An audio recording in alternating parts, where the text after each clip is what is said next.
ለመዳሞቻችሁ በጭራሽ ማስለመድ የሌለባችሁ አራት ነገሮችን በዝርዝር ነግራችኋለሁኝ። እኛ ኢትዮጵያውያን ብዙ ጊዜ መብትና ግዴታችን አናውቅም ካለ መማር የተነሳ ነው። ምንም ችግር የለውም።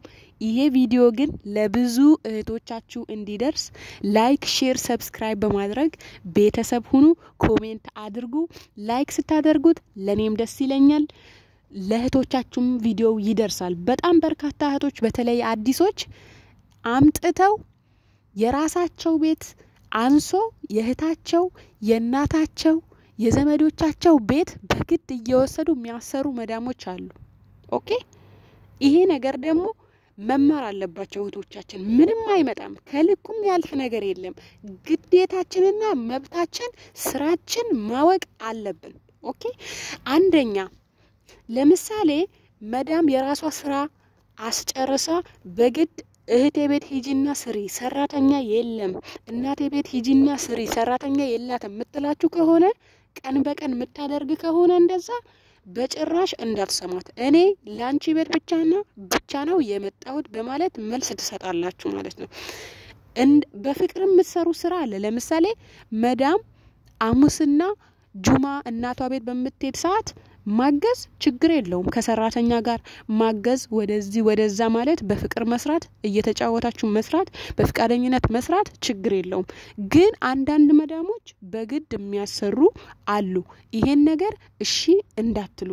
ሁለተኛ ወደ ገጠር አካባቢ ያመጧቸውና የከብት ሳር ምናምን ከብት መመገብ ግመሎችን የሚያስጠብቁ እህቶች አሉ።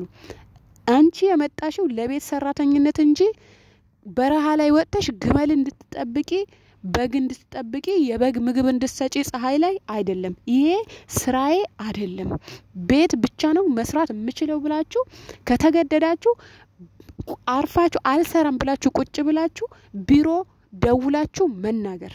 እኔ የመጣሁት ለቤትና ለቤት ነው፣ ፀሐይ ለፀሐይ ልዞር አይደለም የመጣሁት። ምክንያቱም የሴት ልጅ ስራ አይደለም እነዚህ ግመል መጠበቅ ምናምን ብዙ ስላሉ ነው። ሶስተኛ ለምሳሌ መዳም መጀመሪያ እንደመጣችሁ ስራ ታስለምዷቸዋለች አይደለ? ስራችሁ ባስለመደቻችሁ መሰረት ነካም ቢሆን ምንም ቢሆን እሷ ሳትላችሁ መስራት። እሷ ይሄን ነገር ለምን አልሰራሽውም ሳትላችሁ መስራት። ይሄ ነገር ለምን ይጠቅማል? እሷ ስራዋን አውቃ ነው የምትሰራው ተብላችሁ ትከበራላችሁ ማለት ነው። ሁለተኛ የመዳም ወንድ ልጆች ወይም ባሏም ይሁን ራሷም ትሁን 12 ሰዓት ከሞላ በፍጹም በራቸው እንዳትከፍቱ። ተኝታችኋል ኦሬዲ ማለት ነው። ሰዓት እላፊ መጣ የሆነ ነገር ስሪልኝ እንደዛ አይነት ነገር ስሪ። በተለይ ወንዶች ከሆኑ በጭራሽ እንዳታደርጉት። ኦኬ፣ ለምን ሁሌም ይለምዳሉ ወንዶቹ እንደዛ ሰዓት እላፊ ማስከፈት ምናምን ይለምዳሉ። በኋላ መደፈርም ሊመጣ ይችላል። መዳምም በወንዶቿ ላይ በባሏ ላይ ልትጠረጥራችሁ ትችላለች።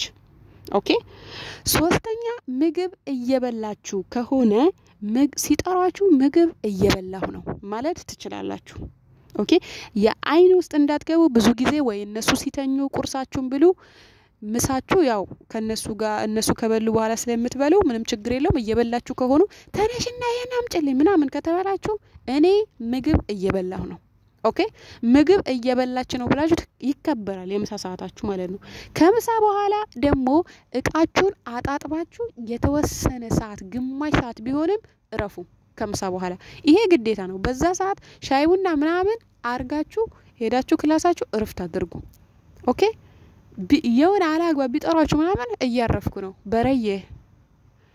ከዛ በኋላ እነሱ ይለምዱታል። ይሄ ሰዓት የምታርፍበት ሰዓት ነው ብለው ይለምዱታል ማለት ነው። ሌላኛው ደግሞ በጊዜ መነሳት። በጊዜ ተነስታችሁ ስልካችሁን ቁጭ አድርጋችሁ ስራውን መታ አድርጋችሁ እረፍት ማድረግ ለእናንተም ለሰውነታችሁም ለጤናችሁም ጥሩ ነው። መዳምም ደግሞ እየመጣች በፍጹም አትጮህባችሁ ማለት ነው። ኦኬ፣ ብዙ ጊዜ እነሱ ሲያዙን ስንሰራና እኛ በራሳችን ፍቃድ ስንሰራ አንድ አይደለም። እኔ በበኩሌ አሁን ራሴ ስሰራ በጣም ደስተኛ ነው የምሆነው። ግን ሴትዮ መጣ ይሄንን አድርጊ ግዴታዬ ነው ባይዘው፣ ግን ደግሞ መሆን የለበትም። በቃ አንዴ አሳይታኛለች። ከዛ በኋላ ደግሞ ራሴ አውቄ መስራት አለብኝ። ኦኬ እነሱ ሲያዟችሁ የሆነ ያስጠላችኋል ስራው ማለት ነው። ስራችሁ ቢሆንም መታዘዝ ግዴታችሁ ቢሆንም ግን እናንተ ደግሞ መብታችሁና ግዴታችሁን ለማስከበር ከመዳም ጋር ለረጅም ጊዜ በፍቅር ለመኖር ስራችሁን በአግባቡ ስልካችሁን ቁጭ አድርጋችሁ ስራችሁን መታ አድርጋችሁ ማራፈቅ። ኦኬ ኢቭን የሆነ ቀን ተሳስታችሁ ራሱ የሆነ ነገር ቢጠፋባችሁ ያፍራሉ እናንተ ላይ ለመጮህ። እውነት ለመናገር እፍር ነው የሚሉት። በቃ ሶስተኛ ሌላ ደግሞ እነሱን አክብሯቸው። ማን አንቺን መከበር ትፈልጊያለሽ አይደለ? እነሱ ማክበር። ለምሳሌ ስንታዘዝ ሲያዙን መጮህ መሳደብ ብቻችን ማጉረምረም የለብንም። ስራችን እስከሆነ ድረስ ራሳችንን ማሳመን መቻል አለብን። ይው ብዙ ጊዜ ራሳችን ማናሳምነው ከሆነ አሁን ይሄ ስራዬ ነው ማንል ከሆነ ማለት ነው ስራው ይከብደናል። ሁሌም ወይ ስደት እያለን እያማረርን እድሜያችን ነው ያለ ደስታ ምን ጨርሰው ማለት ነው። በቃ ለምሳሌ እዚህ ጋር መስሪውም ስራ የመንግስት ስራም ሆነሽ መስሪው ስራ ራስሽ ካሳመንሽው ስራ ነው። ኦኬ እዬ እየተበሰጫጫችሁ ያጉረመረማችሁ ምናምን መስሩ ስራው ማያምርም። እናንተ ደግሞ ስታጉረመርሙ እነሱን እንደማታከብሯቸው የሚሰማቸው። ኦኬ ከዛ እናንተንም ማለት አያከብሯችሁም። ያመነጨቋቸው ያኔ ምንጭቅጭቅ ነው የሚያረጓችሁ። ግን ስራችሁ አክብራችሁ መስሩ ከሆነ ለምሳሌ ውሃ መኝታ ክላስ የሚቀመጥ ከሆነ ውሃም ጭልኝ ማለት የለባትም። ውሃም በጊዜ ወስዳችሁ ቁጭ ማረክ። በቃ እንዳትጠራችሁ። ጭቅጭቅ አይኖርም። ብዙ ጊዜ መዳም ጨቀጨቀችኝ ምናምን እንደዚህ ያለች የምትጨቃጨቀው የሆነ ምክንያት ሲኖር። አሁን እኔ ከመሬት ተነስቼ ሰራተኛን አልጨቀጭቃትም። አሉ አንዳንድ ቁጭ ስትሉ ማይወዱ ቁጭ ስትሉ ስታርፉ ወደዱም አልወደዱም ጠሉም አልጠሉም እናንተን አይመለከትም ያን ነገር ማለት ነው። ኦኬ ብቻ እናንተ ስራችሁን አክብራችሁ ለመስራት ሞክሩ። ስራችሁን ብቻ አክብራችሁ ለመስራት ሞክሩ። እነሱ ደግሞ ያለ አግባብ የሚጨቃጨቁት የሚጮሁት ለምሳሌ አሁን የሚሰራ ነገር አንድ መዳም የሚሰራ ነገር ካጣች ለምን ተቀመጥሽ ብላ መቼም አትጨቃጨቅም። በቃ እናንተ ደግሞ ትኩረት የሚያደርጉበትን ቦታ ያ ነገር ማድረግ አለባችሁ። በጣም ትኩረት የሚያደርጉበት ለምሳሌ መንገድ ላይ ሳሎን ኮሪደር ላይ ሊሆነ እቃ ወይም ተዝረክርኮ ምናምን እንዲያዩ አታደርጉም። በቃ ጽድት ብሎ ሲያዩት ምንም የሚናገሩበት አፍም አይኖራቸውም። በቃ እሷ እኮ ስራዋን አክብራ ነው የምትሰራው፣ ስራዋን ወዳና ፈቅዳ ነው የምትሰራው ማሻአላ እያሉ ነው የሚያመሰግኗችሁ ማለት ነው። ማንም ሰው ሲመሰገን የሚጠላ ሰው የለም። እንግዲህ እኛ ሰዎች በተለይ ስንመጋገዝ በጣም ደስ ይለናል። ስለዚህ ያ ነገር ለማግኘት ተደስታችሁ ተወዳችሁ እናንተን ወዳችሁ ደሞዛችሁ ለመቀበል እነዚህን ተግባራቶች መተግበር አለባችሁ ላችኋለሁ። እኔ ውዶች በጣም ወዳችኋለሁ። ላይክ ሼር ሰብስክራይብ ማድረግ እንዳትረሱ።